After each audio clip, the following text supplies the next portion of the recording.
Good morning students. Today we will read this chapter number 5, 1 centimeter. And writer of this story, Y. Xiu Min, born 1952. Y. Xiu Min has been serving her country, China, as a doctor for over 20 years.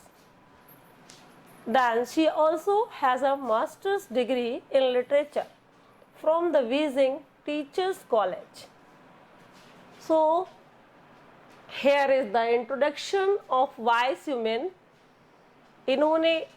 She is from China and she has been served her country as a doctor about 20 years. She also has a degree in literature from the Beijing Teachers College. यानी उन्होंने Beijing teachers college से ये main points you should learn. Okay, then Beijing teachers college से उन्होंने literature की degree ली थी, master की यानी एमए किया था.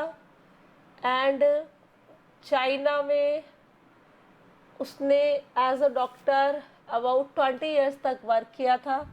Okay, and Bi Shumin is one of the best known writers currently working in China. Okay, then her works have been translated into many languages. This is the quality of her, that her work is translated into many languages. She has won innumerable literary awards both in China and Taiwan. And 1 centimeter is a fine example of mature artist working at the height of her powers. It means she works at the height of her powers. So now we will see in this story what is going on in 1 centimeter. Okay. When Tao Ying rides on the bus alone, quite often she does not bother to buy a ticket because of she belongs to a poor class society and poor class family. That is why most of the time she hasn't purchased a ticket for herself. यानी वो जो थी थोड़ा गरीब परिवार से थी, या फिर ये मान लीजिए कि वो मनी कलेक्शन चाहती थी, तो इसलिए ताओ यिंग जो थी rides on the bus alone, अकेले जब बस पर चल जाती थी तो क्वाइट ऑफन अक्सर she does not bother to buy a ticket, वो टिकट नहीं खरीदती थी. ओके, व्हाई शुड सी, ऐसा क्यों? Without her the bus would still be stopping at every stop. A driver and a conductor would still have to be employed and the same amount of petrol used. वो इसका reason देती थी कि वो किराया उसे क्यों देना चाहिए. विदाउट हर, अगर वो नहीं भी बैठेगी बस में, वो स्टिल भी स्टॉपिंग एट एवरी स्टॉप, तो भी बस हर स्टॉप पे रुकेगी. And a driver and a conductor would still have to be employed, और ड्राइवर और कंडक्टर भी उसमें वर्क करते हैं, उनका एम्प्लॉय है ये. तो then and the same amount of the petrol used, और इसके अलावा पेट्रोल भी बराबर का ही यूज होगा. So why should she purchase the ticket, तो वो टिकट क्यों खरीदे. Okay, that's why she hasn't purchase the ticket. Now clearly Taoying has to be arrested. When the bus conductor looked like the responsible type, she would buy a ticket as soon as she got on board.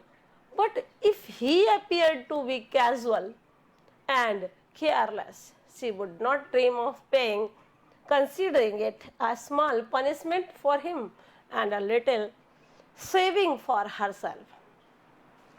Clearly, Tao Ying has to be astute. Astute मतलब है कि according to the situation she settled herself. It means वो थोड़ा अलग nature की थी, विचित्र थी, अलग थी, स्ट्रेंज थी, because she wants to collect money. और दैट इज वाई अगर कई बार उसे कोई ढीला मिलता था, जैसे कि बस का कंडक्टर है look like the responsible type, अगर कोई रिस्पॉन्सिबल टाइप दिखाई देता था, she would buy a ticket, तो वो एक टिकट खरीद लेती थी। And as soon as she got on board, okay, जैसे उसको लगता था कि वो उतरने वाली है, अगर वो क्योंकि लौटते समय, इट मीन्स बस में जाने से कोई मतलब नहीं है टिकट परचेज करना, वहां पर ऐसा था कि जाते समय उतरते समय उसको चेक किया जाता था टिकट को, सो दैट इज वाई वो जब उतरने वाली होती थी तो on that time she purchase the ticket, okay. But if he appeared, if a casual और केयरलेस पर्सन, और अगर कंडक्टर कई बार केयरलेस पर्सन होता था, कैजुअल होता था, and she would not dream of paying considering, और फिर वो सपने में भी नहीं सोचती थी कि उस टिकट को परचेज करेगी, और वो इसको कंसिडर करती, is it a small punishment for him, एक तरीके का पनिशमेंट देती थी उनको, क्या कि वो बिल्कुल भी अवेयर नहीं है अपनी ड्यूटी को लेके, and a little saving for her self, और जब वो टिकट नहीं लेती थी और उससे थोड़ा बहुत उसकी सेविंग हो जाया करती थी, okay. Then Tao Ying works as a cook in the canteen of a factory. Tao Ying जो थी वो कुक का वर्क करती थी, कुकिंग करती थी in the canteen of a factory, एक फैक्ट्री की कैंटीन में। She spends all day next to an open fire, और उसका पूरा दिन फायर के सामने गुजरता था, baking screw shaped wheat cakes with sesame butter. वो क्या करती थी कि स्क्रू शेप के केक बनाती थी, और उसमें थोड़ा सा बटर पर से लगा के, सीसैम बटर, उस पर थोड़ा सा बटर लगा के वो केक बनाया करती थी, okay. Today she is with her son Xiaoe, आज वह अपने बेटे जियाओए के साथ है। जियाओए कौन है? ताओइंग का बेटा, okay. Next main character is Xiaoe. She follows him onto the bus as the door shut. Her jacket is caught, ballooning up like a tent behind her. She twists this way and that, finally wrenching herself free. देखिए आज क्या है, जियाओए के साथ वो जा रही है अपने बेटे के साथ। She follows him onto the bus, और उसने अपने बेटे का पीछा किया। फॉलोड मतलब वो बेटा जो था वो आगे आगे चल रहा था, और वो उसके पीछे पीछे बस में गई। As the door shut her jacket is caught, जैसे ही डोर बंद हुआ, उसकी जैकेट जो थी वो कैसे हो गई, फंस गई। Ballooning up like a tent behind her, और उसके पीछे के पोर्शन में वो किसकी तरह, बैलून की तरह, टेंट की तरह बिहाइंड हर, पीछे सीधे दिखाई देने लगी, okay. So she twist this way and that, finally wrenching herself free. उसने इधर उधर मोड़ा, ट्विस्ट किया, दिस वे दैट वे, किसी ना किसी तरह से, फाइनली रेंचिंग हरसेल्फ फ्री, और फाइनली उसने अपने आप को उस प्रॉब्लम से फ्री कर लिया, okay. Mama tickets, Xiaoe says, Xiaoe ने कहा, mama ticket. Children are often more conscious of rituals than adults. देखिए कोई भी सांस्कारिक जो बातें होती हैं, रिचुअल्स होते हैं, रीति रिवाज परंपराएं होती हैं, उनके लिए बच्चे ज़्यादा अवेयर होते हैं, कॉन्शियस होते हैं दैन एडल्ट्स, एडल्ट्स से ज़्यादा, okay.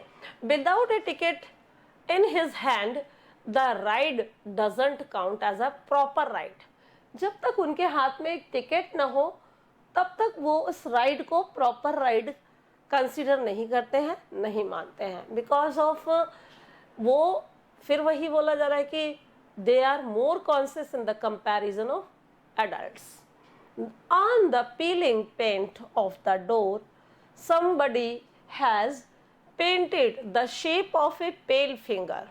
It points at a number 1.10 metre. On the peeling paint off the door, देखिए जो डोर का पेंटिंग था वो पीलिंग हो रखा। पीलिंग का मतलब है वो मतलब उसके छिलके उतर चुके थे, इट मीन्स वो खराब हो चुका था। लेकिन somebody has painted the shape of a pale finger, जिसमें कि पेल फिंगर का पेंटिंग किया गया था, शेप का। ओके, तो it points at a number 1.10 metre, और वो पॉइंट आउट कर रही थी वो पेल फिंगर किसको, 1.10 मीटर को। Okay, then Xiaowei pushed through. His hair looks as fluffy as a bundle of straw. Xiaowei pushed through. अब क्या था, Xiaowei को आगे पुश किया गया। His hair looks as a fluffy. अब एक प्रॉब्लम था उसके साथ कि उसके हेयर जो थे वो फ्लफी थे। फ्लफी मतलब थोड़ा सा पफ के जैसे थोड़े ऊंचे हुए उठे हुए थे। As a bundle of straw, किसकी तरह, जैसे कि स्ट्रॉ का बंडल होता है, स्ट्रॉ यू नो, जैसे चारे का घास का बंडल होता है। ड्राई एंड विदाउट लस्टर, सूखे थे उसके बाल और जरा भी सॉफ्ट नहीं थे। विदाउट लस्टर इट मीन्स बिल्कुल भी सॉफ्ट नहीं थे। As a rule Tao Ying is very careful with her purse, but she has never skimmed on her child's diet. देखिए, जैसा कि रूल था, because of she belongs to a poor class family, so that is why she collect money and she is more careful about her purse. वो अपनी purse के प्रति सावधान रहती थी, कहने का मतलब ये मनी कलेक्शन की तरफ ध्यान देती थी, जैसा कि रूल है। But she never skimmed on her child's diet. लेकिन उसने अपनी चाइल्ड की डाइट से, यानी उसके खाने की चीज़ों से कभी भी समझौता नहीं किया, स्किम्प नहीं किया, यानी उसको प्रॉपर डाइट प्रोवाइड कराती थी। Nonetheless, the goodness in his food refuses to advance beyond his hairline.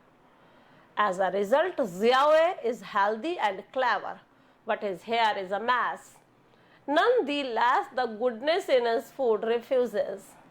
देखिए, कोई भी ऐसी चीज़ नहीं थी जो अच्छी हो और उसके फूड में रिफ्यूज कर दी गई वो बच्चे के, यानी सारा अच्छा तरह का खाना उसको खिलाती थी।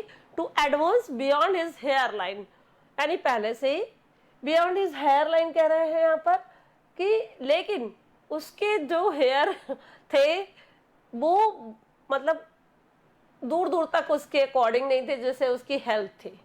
As a result Xiaowei is healthy, और जैसा कि प्रॉपर डाइट उसको प्रोवाइड की जाती थी उसकी मदर के द्वारा, तो दैट इज वाई वो हेल्दी और क्लेवर था। आराम से अच्छा लड़का था, क्लेवर था, हेल्दी था। But his hair is a bass, लेकिन उसके हेयर जो है उन पर वो हालांकि ध्यान नहीं देती थी ज़्यादा, बट वो मैस थे, बहुत ख़राब लगते थे। ओके, फ्लफी भी थे और वो पूरी तरीके से उन पर अटेंशन नहीं था उसका, मे बी कि वो अच्छी तरीके से उनको नहीं रखती थी। Tao Ying tried to smooth it down as if she was brushing away topsoil to get to a firm foundation. Tao Ying tries to smooth it down. Tao Ying जो है कई बार कोशिश करती थी उनको स्मूथ करने की, as if she was brushing away topsoil to get a firm foundation. उससे ऐसा लगता था, ब्रश करती थी जब उस पर उसके हेयर को, जैसे कि topsoil to get to a firm foundation. जो ऊपर की टॉप सॉइल होती है, जब हम उसको नीचे दबाने की कोशिश करते हैं, फर्म फाउंडेशन प्रोवाइड कराने की कोशिश करते हैं उसको, उस तरह से वो भी प्रयास करती थी उसके हेयर को नीचे की तरफ लाने के लिए, सेटल्ड करने के लिए। She can feel the softness of her son's skull, और वो अपने बेटे की सॉफ्ट स्कल की, यानी सिर की खोपड़ी की सॉफ्टनेस को महसूस करती थी। Rubbery and elastic to the touch, जो कि टच करने पर रबर के जैसे, इलास्टिक के जैसे है। तो that is why she was very careful regarding for this. Okay, यानी कि वो बहुत ज़्यादा उस पर हार्श नहीं हो सकती थी, और हार्डली उसको प्रेस नहीं कर सकती थी, क्योंकि वो फील करती थी कि उसकी स्कल जो है अंदर से रबरी और एकदम सॉफ्ट है। तो दैट इज़ वाई वो कोशिश तो करती थी ऊपरी हेयर को सेटल करने की, लेकिन और ज़्यादा उनको अंदर तक दबाती नहीं थी। Apparently there is a gap on the top of everyone's head where the two halves meet. और सभी के ऑलमोस्ट सभी के ही होते हैं, ऑलमोस्ट इट मीन्स ऑलमोस्ट नहीं, सभी के ही होते हैं। Apparently there is a gap, एक गैप होता है on the top of everyone's head, यानी हेड में और नीचे के एरिया में, दोनों में। Where the two halves meet, जहाँ पर दो हाफ्स जो होते हैं वो मीट करते हैं। ओके, हमारे सिर में और हमारे जो नीचे का हिस्सा है, नेक के नीचे का हिस्सा, तो यहाँ पर हमारा हाफ्स दोनों से मीट करता है। तो if they don't meet properly, अगर वो दोनों प्रॉपर मीट नहीं होते हैं, a person can end up with the permanently gaping mouth. तो उस व्यक्ति का जो माउथ होता है वो परमानेंटली गैपिंग होता है। ओके, परमानेंटली उसमें गैप आ जाता है माउथ में। Even when the hemisphere are a perfect match, it still takes a while for them to see. Now she is saying even when the hemispheres are a perfect match, और जब वो दोनों halves जो होते हैं perfect match करते हैं, it still takes a while for them to seal. तो फिर it still takes a while मतलब कि यह टाइम लेता है for them to seal. It means उनका जो माउथ होता है वो पूरी तरह से बंद होता है, जिनके परफेक्ट तरीके से मैच करता है, दोनों हाफ्स मीट करते हैं परफेक्ट तरीके से। This is the door to life itself. If it remains open, the world outside feel like water flowing into the body through this slit. Now here the author wants to describe about this is the door to life, ये life का door होता है itself. if it remains open, अगर ये open रह जाता है, the world outside feel like water, तो बाहर का जो संसार है वो पानी की तरह होता है, flowing into the body through this set, यानी कि बॉडी से वो पूरी तरीके से सिल्ट के रूप में बाहर निकलता रहता है। इसका मीन्स ये है कि अगर एग्जैक्टली दोनों हाफ सही मीट करते हैं तो पर्सन में सारी क्वालिटीज़ होती हैं और वो सारे काम को अच्छी तरीके से मैनेज कर पाता है। बट अगर ये मिक्स नहीं होते, सही से मीट नहीं करते हैं, तो उसकी जो अंदर की चीज़ें होती हैं वो कंटिन्यूली फ्लो करती रहती हैं, उसके इमोशंस भी हो जाएं वो भी, और वो भी परफेक्टली वर्क नहीं करती है। ठीक है, तो यहीं पे एग्जांपल दिया है कि अगर प्रॉपर नहीं होता है, वाटर भी भरा है किसी जगह पर, मिट्टी है साथ में, और अगर मान लीजिए प्रॉपर उसमें पैक नहीं होता, तो धीरे धीरे करके वाटर फ्लो होता रहता है। ओके, और यही एग्जांपल इसके अंदर ह्यूमन बींग्स के लिए दिया गया है कि अगर ह्यूमन बींग्स का प्रॉपर मीट नहीं करता दोनों प्लेस, जैसे स्कल और नीचे का पार्ट, तो उनके मुंह में गैप रह जाता है। शी वॉन्ट्स टू से दिस ओनली, वो ये बात केवल कहना चाहती है, ऐसा कोई एग्जैक्टली कोई ऐसा रीजन नहीं है, but she is giving hair example, that is why she is explaining hair. Okay, then every time thawing happens upon this aperture on her son's head, she would be overwhelmed by the sense of responsibility. Every time, हर समय thawing happens upon this aperture on her son's head. अब देखिए, ये जो थी बहुत ज़्यादा aware थी ये thawing, दैट इज़ वाई वो इस रेस्पॉन्सिबिलिटी के सेंस से भरी हुई थी, ओवरवेलम्ड थी, मतलब कुछ ज़्यादा ही उसमें रेस्पॉन्सिबिलिटी का सेंस था।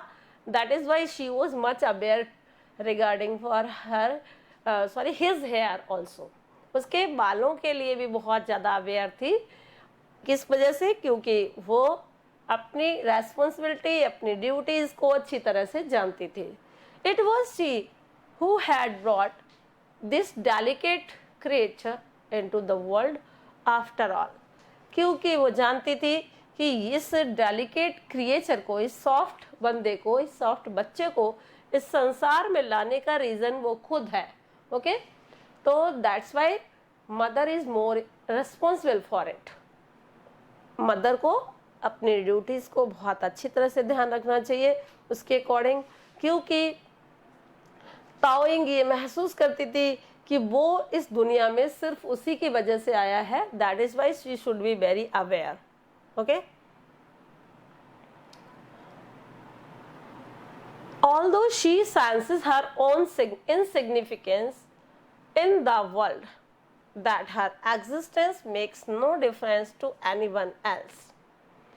She senses her own significance in this world. हालांकि वह जो है महसूस करती थी अपनी इम्पोर्टेंस को भी. इनसिग्निफिकेंस इन द वर्ल्ड, हाँ सॉरी, इनसिग्निफिकेंट इट मीन्स वो अपने को गैर जरूरी मानती थी इन दिस वर्ल्ड, इस संसार में. That her existence makes no difference to anyone else. यानी अगर वो यहाँ है इस संसार में तो भी, और अगर वो नहीं है तो भी, इससे लोगों को ज्यादा फर्क नहीं पड़ता, बट उसके बेटे को सबसे ज्यादा फर्क पड़ेगा. She also realises that to this little boy she is the centre of the universe. और ये छोटा सा बच्चा जो था वह ये महसूस करती थी कि पूरे यूनिवर्स में वो सबसे इम्पोर्टेंट है उसके लिए. And she must try to be the most perfect. और इसलिए वो सबसे अच्छी मदर बनना चाहती थी, most perfect mother who is flawless mother possible, जो कि फ्लॉलेस हो, जिसके अंदर कोई भी वीकनेस ना हो, जिसके अंदर कोई भी कमजोरी ना हो.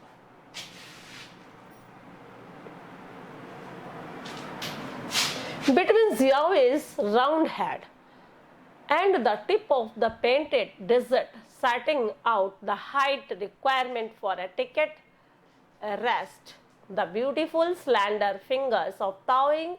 Since she is in the contact with oil all day, her nails are shiny, glistening, and like the smooth curved back of a seashell.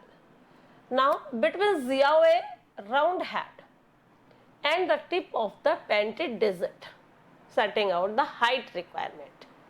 अब देखिए, Xiaoe के बीच में round head and the tip of the painted desert, और painted desert जो था 1.10, उसमें setting out the height requirement for a ticket rest the beautiful slender fingers of ताओइंग.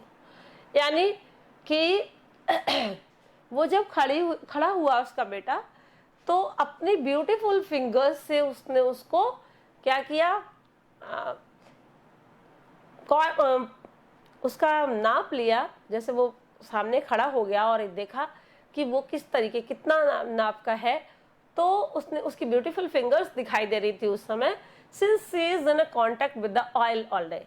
उसकी फिंगर्स ब्यूटीफुल क्यों है, ऑथर ने ये भी बताया है, क्योंकि वो हर वक्त ऑयल के कॉन्टेक्ट में रहती थी.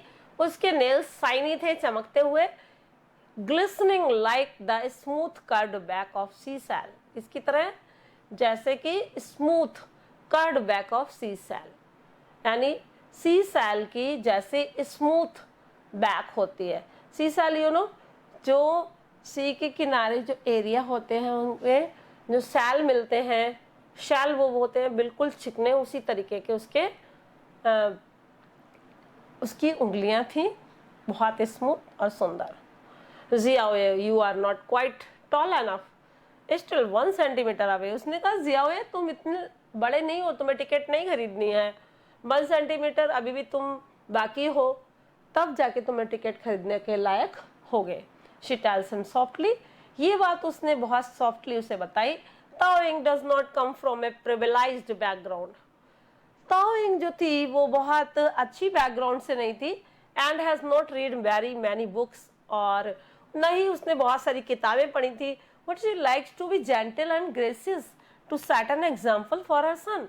लेकिन वो ऐसी कोशिश करती थी कि वो अपने आप को जेंटल और ग्रेसियस बता सके एंड सीधी सी और अच्छी महिला बता सके, to set an example for a son, वो अपने बेटे के सामने एक एग्जाम्पल बनना चाहती थी, एक अच्छा example, and make a good impression, और वो एक अच्छा इम्प्रेशन दिखाना चाहती थी. दिस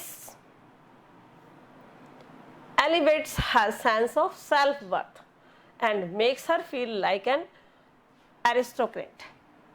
अब देखिए, elevates her sense of self worth, वो कैसा बनाना चाहती थी, अपनी सेल्फ इम्पोर्टेंस को शो करना चाहती थी, and makes her feel like an aristocrat, और उसको ये फील कर, अपने आप को ये फील कराती थी कि she is also belongs to an aristocrat family. Okay, एक हायर क्लास सोसाइटी के लोगों के एटीट्यूड को वो अडॉप्ट करना चाहती थी. Okay, now the time is over the class, so I want to close. Thank you. Have a nice day all of you.